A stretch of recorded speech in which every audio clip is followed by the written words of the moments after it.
So in our fun ensemble, with 4-mallet technique, we use a technique called Stevens grip.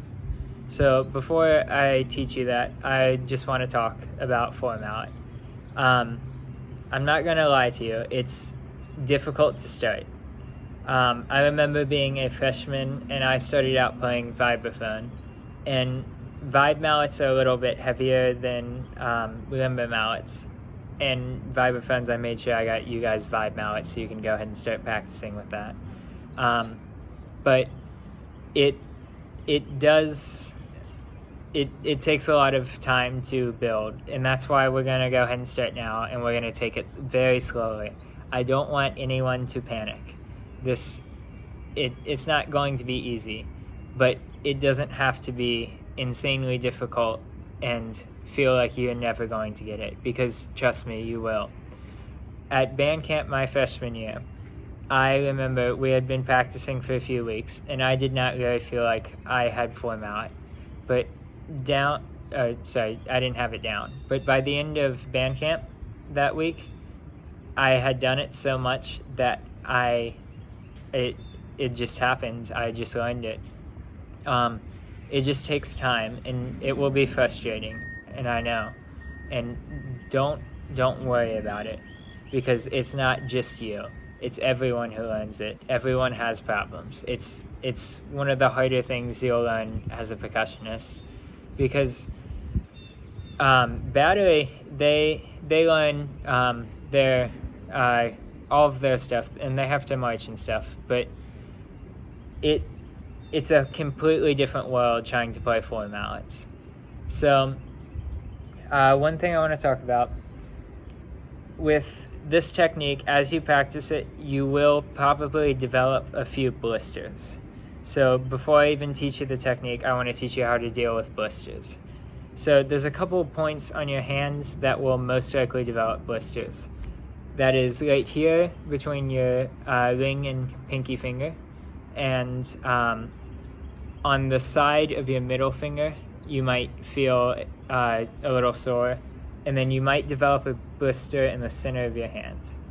So the best thing you can do with these is just take care of your hands. You can put on Band-Aids when you have the blisters to help deal with that and help heal. Because eventually what's going to happen, these blisters will develop into callus. And when your hands are calloused, it is a little bit rougher there, so your hand will be used to 4-mallet technique. So with that said, I'm going to go ahead and teach you how to do 4-mallet technique. So with 4-mallets, before I get started showing you the technique, I want to stress this. One of the best things you can do before actually going into some of these warm-ups I'm going to show you later is to just practice holding the mallets. And that's what I want you to do when you're first learning. In the show, you will possibly have to pick up 4 mallets in the matter of a few measures. So you want to be able to become comfortable with picking them up quickly. After you practice it enough and practice holding it, you'll be able to just very quickly get it, and you'll have your 4 mallets.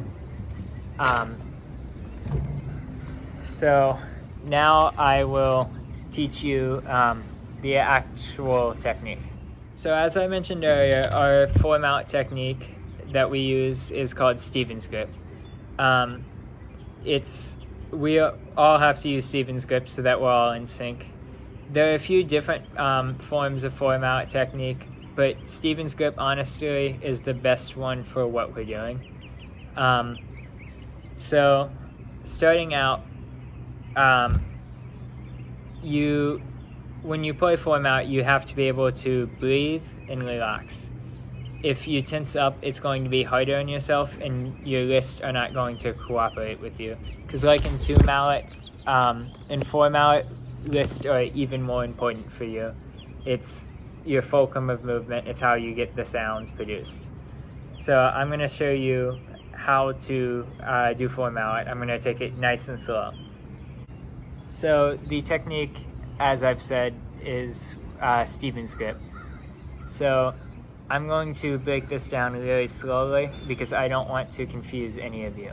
And if you get confused at all, please do not hesitate to text me, to get in communication with me. And if anything is unclear and I can't answer your question without seeing you, we can set up a Zoom or whatever, and we can both just slowly go through it and work through the process of floor mallet technique. So to start, you're going to take the first mallet and you take the bottom of it here, you line it up with about the center of your palm, and then you slowly place it so that you have it. It will shift from the center of your palm to a little more of the outside, and you have it positioned between your ring finger and your middle finger. So you wrap your pinky and your ring finger around this first one. So if you hold the mallet straight out at this point, you will have a thumbs up. Also, when you do end up adding the other hand, a good way you can check if you have both of these, and if you put them together, you should get a heart shape. So the next mallet that you add, it's going to feel weird for a while until you get used to what this is, because it's different. You take this mallet, and what you're going to do, you're going to position it so that it meets the other one around here, and it will rest on your middle finger. So your middle finger is holding the mallet. And then what you do here, it becomes similar to the 2-mallet fulcrum that I've talked about. You pinch it, and then you've got 2 mallets in one hand. So from there you go to 4 by picking up the other.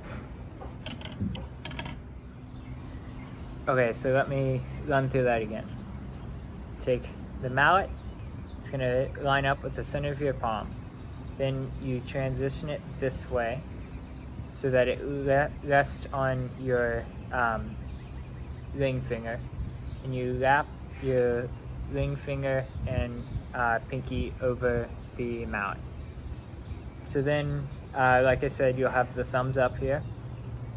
So what you want to do at this point is take the next mallet and put it about in that center of your palm again, and then you extend your middle finger a little bit, and the mallet will rest on your middle finger. And to control this mallet here, you will pinch it with your index and thumb.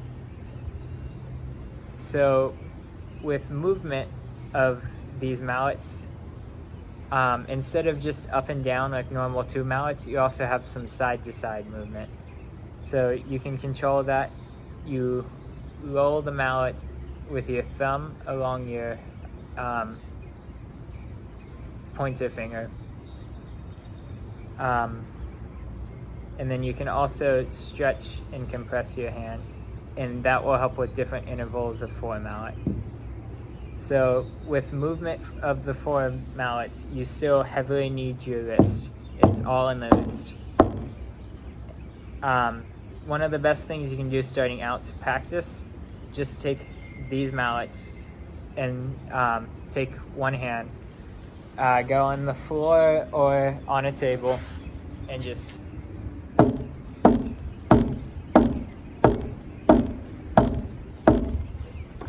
do that. It will slowly help it become a little more natural. And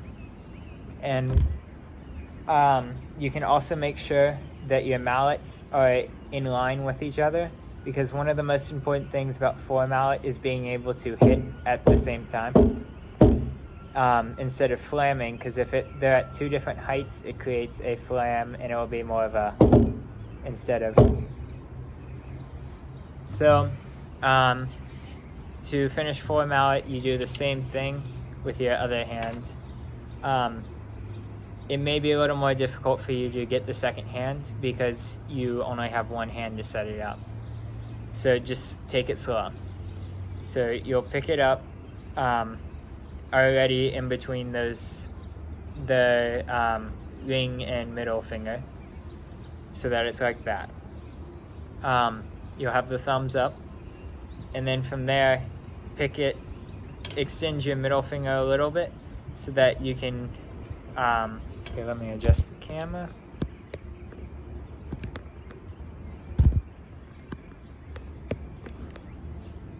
Extend your middle finger just a little bit so it's ready to have this mallet rest. Use your thumb to push onto the middle finger, and then pick it up and get the pinch. So one thing you need to ensure you do with it, when you have your thumb, it's going to become a habit for most people to slide the thumb. Here, let me. It's going to become a habit for most people to have the thumb transition to the side. What you want to do, you want to have your thumb on top and keep it flat. You don't want to scunch it up, you want to keep it flat. This scunching up your thumb can create muscle tension, and that could hurt your wrist. Sorry. So you keep your thumb flat. So once you get down picking it up, you'll have 4 mallets, and it's going to feel awkward. Sometimes I find the outer mallets are. Let me talk about that actually real quick. So these mallets here are known as the inner mallets, and these mallets here are the outer mallets. So this over here is my left hand. Starting with the outer mallet on the left hand is mallet number 1. Inner on your left hand is mallet number 2. Inner on your right hand is mallet number 3. And outer on your right hand is mallet number 4. So 1, 2, 3, 4. Starting from left to right, because that's how we read in America. If you have any questions about 4 mallet, or if you need me to break it down further at all, I can. So just reach out to me if you do. In the upcoming videos, I will go ahead and break down some of our 4 mallet exercises, and I'll talk a little bit more about the stroke that 4 mallet has with it.